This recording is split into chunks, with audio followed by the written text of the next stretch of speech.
The VibeCatch podcast brings you the latest in employee engagement, workforce productivity, and people analytics.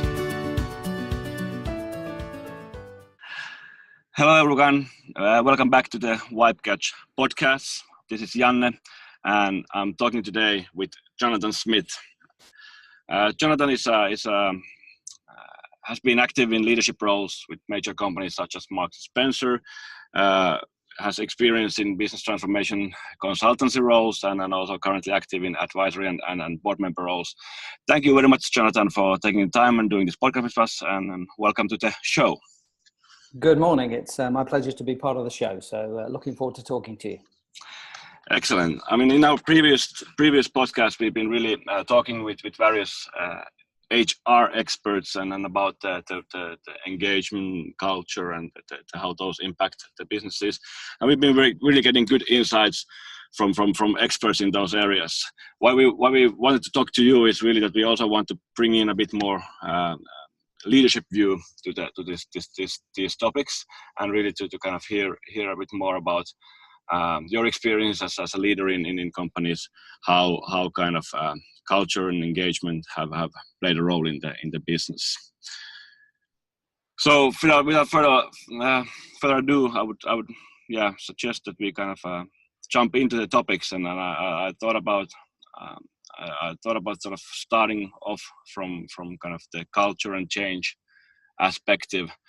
Obviously, in your roles, you've been kind of involved in several kind of development projects and change or transformation projects. Kind of how would you describe, like, kind of how aware are sort of modern leaders about the kind of about their role in kind of shaping the culture and in driving the change in their organization? Yeah, it's I've had an interesting career, actually, in the sense that probably the first 25 years of my career, I worked in companies that were quite historical, quite long-standing, and therefore very traditional, both in the values that they set, but also in the ways that the leaders of those businesses conducted themselves.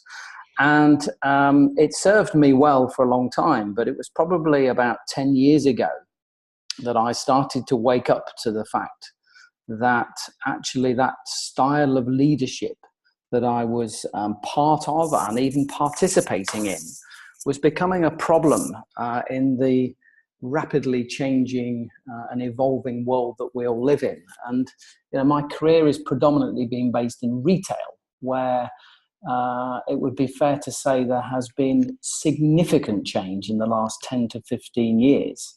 And it's been interesting to sort of witness, be part of, and experience that journey of either working in businesses or advising businesses that have slowly started to recognize that vast need to change. And what do I mean by change? I mean change the culture, because effectively the retail culture, the landscape in which retailers operate in, has just dramatically changed. And to put that simply, there are too many shops. More people shop online these days. The escalating costs within retail or service industry businesses, I could talk about as well, has been so dramatic and so transformational in terms of that customer behavior that I think it's left, certainly from my experience, many leaders a little lost and perplexed as to what they need to do and how they need to adapt both themselves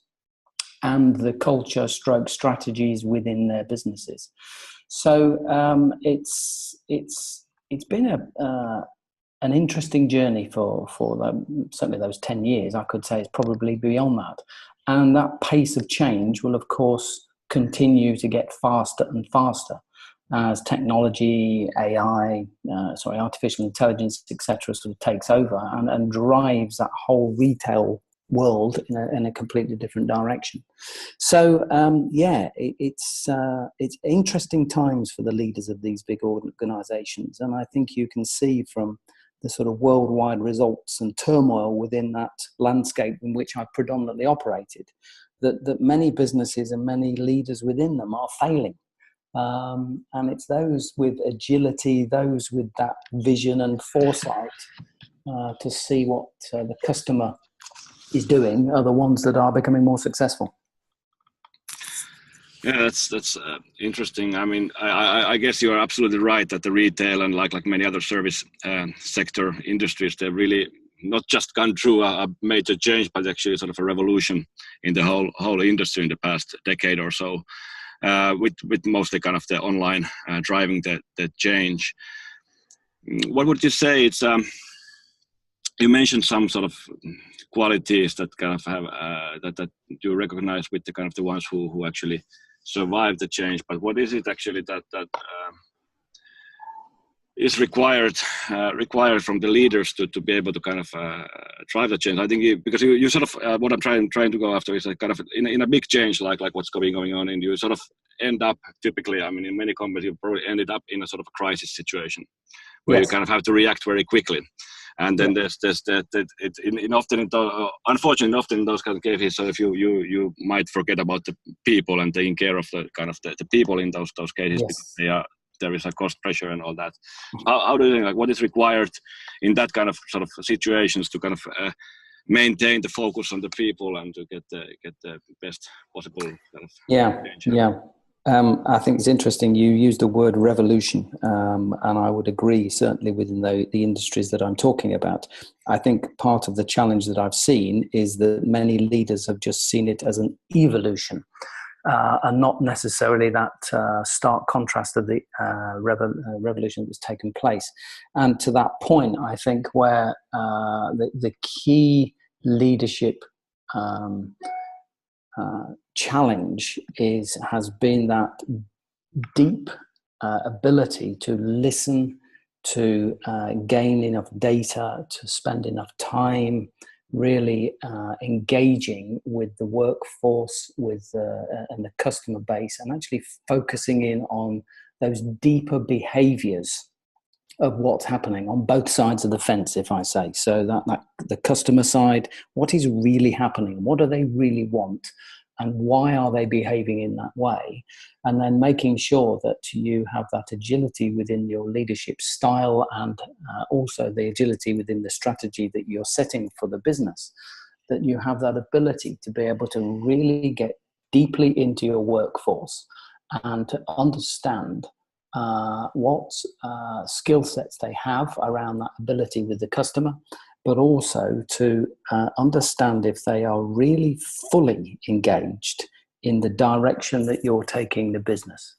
And I think when there is such a dramatic change in such a volatile environment, clearly a huge proportion of your workforce start to revert to the tried and tested ways of operating that they've always operated in. And certainly the businesses that I was working in, what that meant is that they stuck to their traditional, what I would describe as committee-led processes, for example. They stuck to their tried and tested project delivery styles. And I think that the best leaders are the ones that can take the best of what they've been doing in the past, but also have that versatility and that ability to bring in fresh new ideas, both from internally within their workforce, but also from the outside world, to really keep themselves at the forefront of that pace of change. So kind of summing up for me, it really is about that ability to really tap into the deeper behaviors that are going on within the people that are around you, so that you stay relevant and that you actually really are able to, utilize that different way of thinking. There's no doubt about it. The younger generation think differently. Okay, I'm putting them all in the same bracket, but they generally do think differently. They have a different view of the world. They have a different view of the way they want to shop or conduct their business or use, technology. So I think that's the biggest challenge for leaders, is to really keep themselves relevant and actually attune with the deeper changes that are going on within the workforce. Yeah, I mean, I think we will definitely go into that topic a bit deeper today as well. Like kind of looking into kind of how can you actually make sure that you are able to um, understand and listen to your employees in the right way. Before that, I was still sort of, I mean, what you described there, I think it is, or you described there, it's really kind of, it's very natural for people to sort of hold on to their sort of known processes, their known way of doing things, especially in a situation where there is a big change. So you have to take the big leap to the unknown. So you kind of hold on to your sort of life vest in a way with all you can. So how is in that kind of situations where you have sort of resistance to change from the employees, which I think is always the case when you're going through a change process. You have some resistance there. How do you say there? How do you see there the leadership's role in terms of kind of showing or setting the example, leading by example? What's that? What's there that the leadership can do in order to kind of get people on board? Yeah, I think the important thing is that the leaders are absolutely aligned and attuned with the values of the business. And I think from experience, what I've often seen is that when that pressure is on for change, one of the things I've seen, probably 2 or 3 businesses I've worked with, there has been that desire to sort of shift I won't say the mission of the business, but certainly shift the values of the business, shift the strategic intent of the business. And the biggest challenge, therefore, for the leaders within that is to actually start living those values or that shift in a very purposeful way. So lead from the front, live the values, show that it's okay to be different, show that it's okay to actually operate in a slightly different way. And I think the key to that is to improve and increase the amount of communication. I mean, the communication tools we all have at our behest these days are incredible, mainly technology led. But there is really no excuse now for leaders not to keep their workforce absolutely up to date. If anything, I think there's a challenge that sometimes there is over communication. People hide behind some of the technology. So people hide behind, these various software packages that you can get to keep your workforce up to date. Email, I think email is incredible, but equally it can also be a really stifling problem within a business in the sense it stops people talking.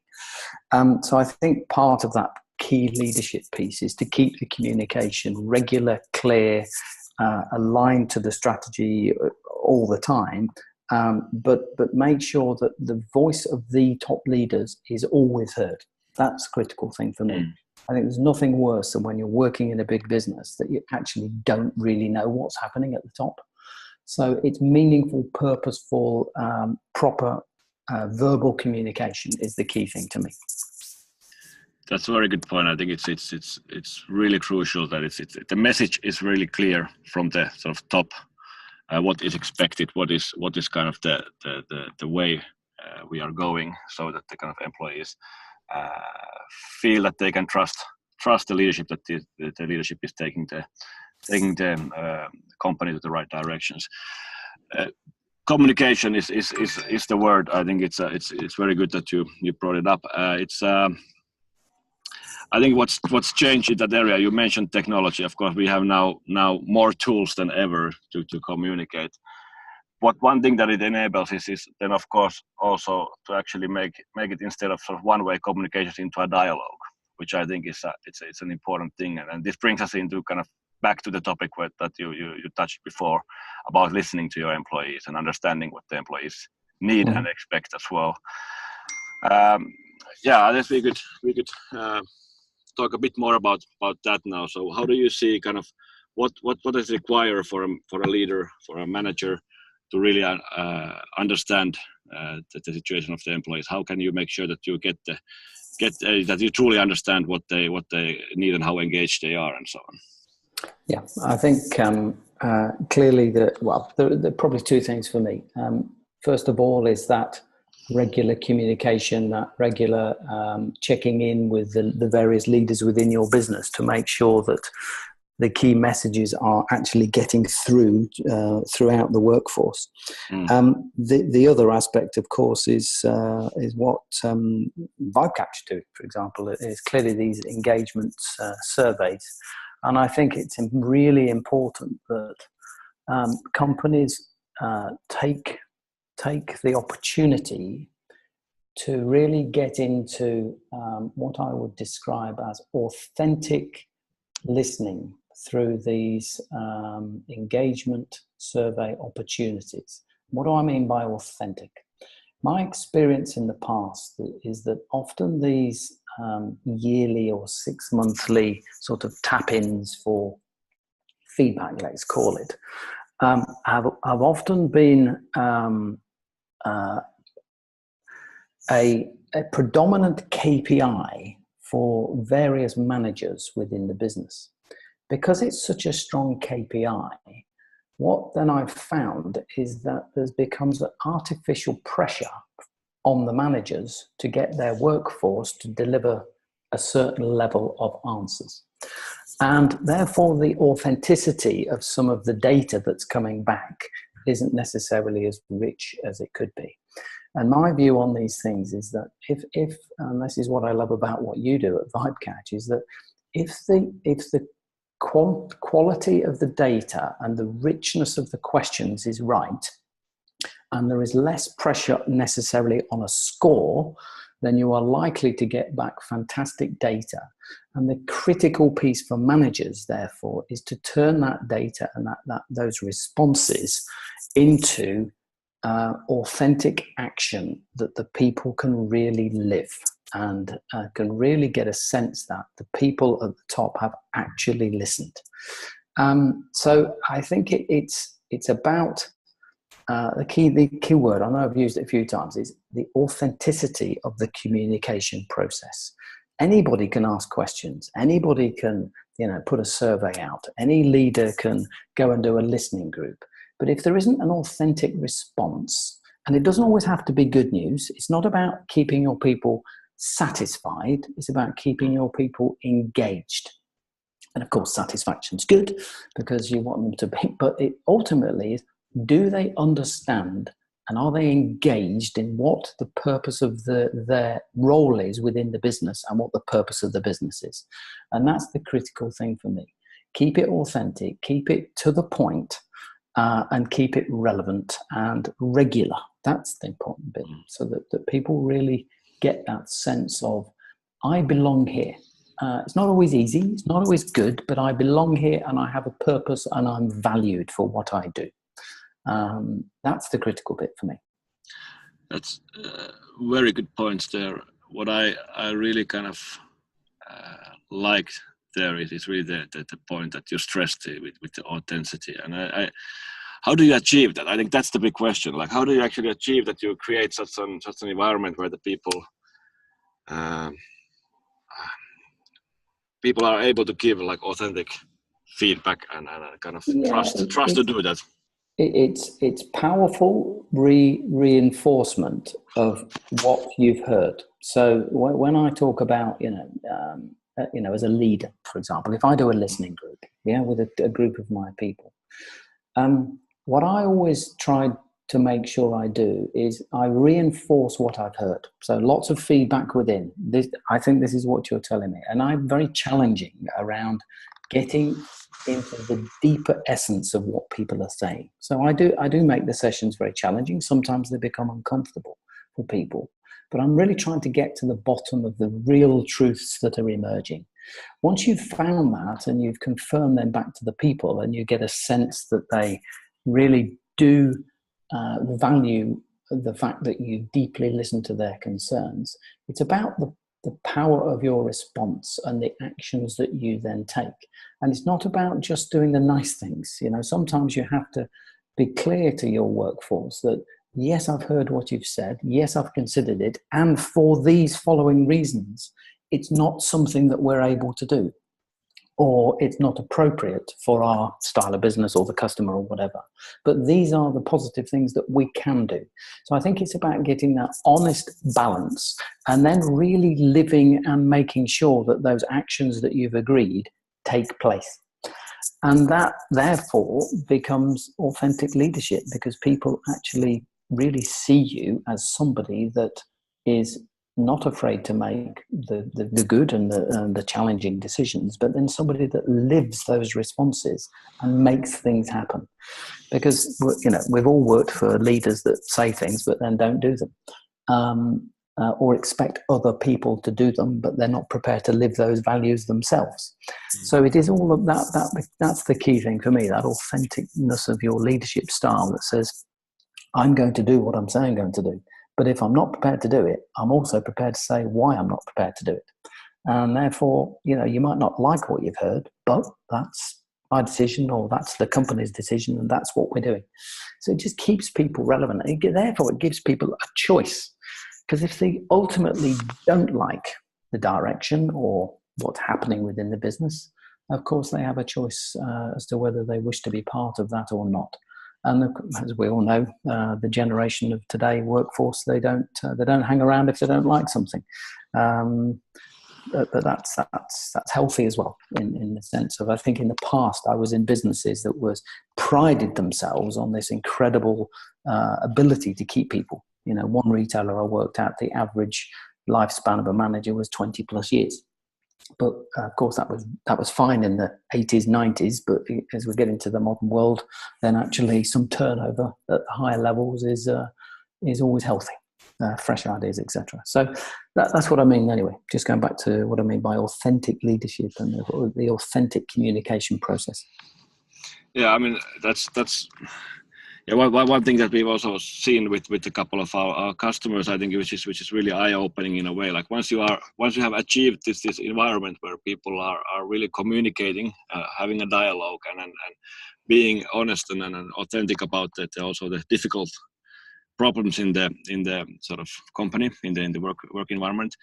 So once you sort of have that dialogue more or less publicly in the company, it actually also really engages the people to actually drive the change as well. So it's not like where you traditionally you would have like a feedback form somewhere, and then I'm making it simplifying a bit, but then you complain on those, and then you expect the management or the leadership to fix everything. But when you actually involve the employees in this kind of dialogue, you actually get their buy-in into actually driving the change as well, and they are heavily involved in it as well. And I think that's something that can be really eye-opening for many leaders as well, like to really see that actually this was like, it wasn't that scary to really involve the workforce in this dialogue, because now I actually got them as kind of sort of change agents, and I have them on board driving the change, and that's something that I would really encourage a lot of leaders to tap into, and not be afraid of kind of the inconvenient feedback that you will also get. Exactly. I always have the philosophy that no matter what the problem is, the answer lies within, and a good leader will always find somebody within, or somebody within their business that will actually help them through the difficulties or the challenges that business has.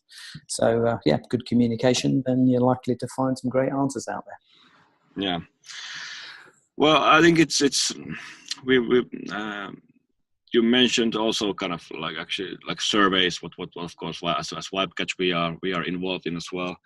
I think that's an area that is often sort of, in my opinion, and of course it's generalization, but in many cases we encounter companies where the leadership couldn't care less about the surveys. It's sort of something that they sort of tend to like tick a box that they've done it now, and the HR is running the process, and then they look at the results and sort of we'll make some changes, but in too many cases the employees don't really feel that their surveys have an impact, or the feedback that they give have an impact there. I think that's a huge problem. So how do you say? I mean, because of course, I mean, the surveys, they don't make any sense unless you have the leadership and unless you have the managers on board, that they are the ones who then should take it up and react to them and communicate and drive the changes. How can we get managers, how can we get leaders to be kind of more involved in actually kind of choosing what kind of surveys to run, what kind of data to collect, how to use the data? Is there any tricks in your pocket how to kind of get leadership more on board in kind of employee engagement surveys? Yeah, I think it's are there any tricks is a good question.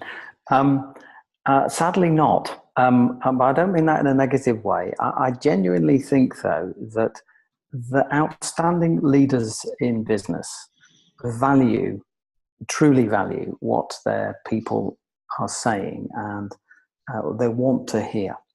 I think part of the problem with the survey culture is that it has, certainly from my experience, it has been put into the hands of HR too often, when HR can facilitate it, but it is not their job to, they're not the custodians of culture, they're not the custodians of communication and listening.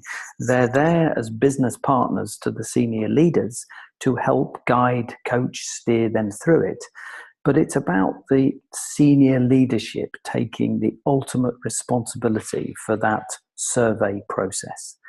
And it's about them also recognizing that if you really want to make it authentic and you want to make sure that your people feel that it's a worthwhile process, that it shouldn't, in my opinion, it shouldn't be numbers led. It shouldn't be about achieving a score. It shouldn't be about necessarily marking a score against the previous year. It should be about what is the richness of the data that you want to find? What is the purpose of the survey? What are you trying to achieve?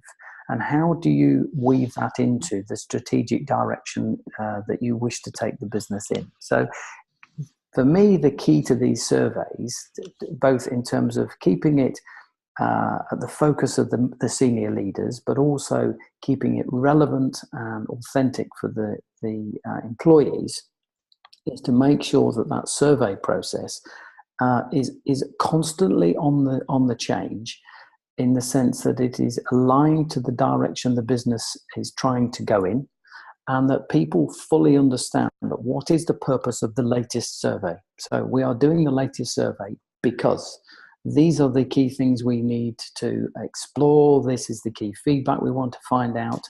And this is the way that we will respond when we have the clear data back from you. So in other words, we are making the leaders think about what it's about, what they want from it, and we're committing those leaders to then actually do something about it, because they've asked the workforce for a very, very specific and guided sort of feedback process. And then, of course, if the leaders feel under pressure to respond in the correct way because it's aligned to that strategy, then ultimately they will take accountability for it. And they won't just see it as a yearly or 6-monthly tick and bash exercise. So I know different companies do it in different ways, and my experience predominantly has been those that just do the same old yearly service with the odd change to question, but they don't get authentic results, is my view. The ones that do have that versatility, the ones that really get their questions right, the ones that do regular surveys, it might be pulse surveys, it might be, sometimes longer surveys, they're the ones that really get the results that they can really work with, and most importantly, probably have the most engaged workforce. That's I think it's there's a couple of thoughts that I really like there, and probably something that I like to use here to wrap up shortly as well, and leave our listeners with these thoughts. I really kind of agree with the point that currently sort of engagement surveys are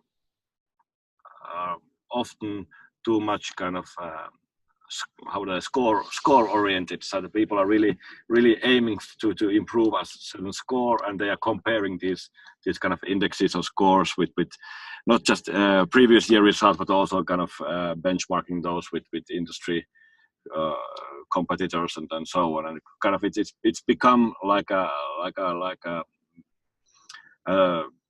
process for kind of achieving a high score that you can actually communicate and use more externally. Whereas it should be, in my opinion, I think the same came from your answers there. It should be the survey should be more about really understanding the authentic thoughts from your employees, and kind of what are the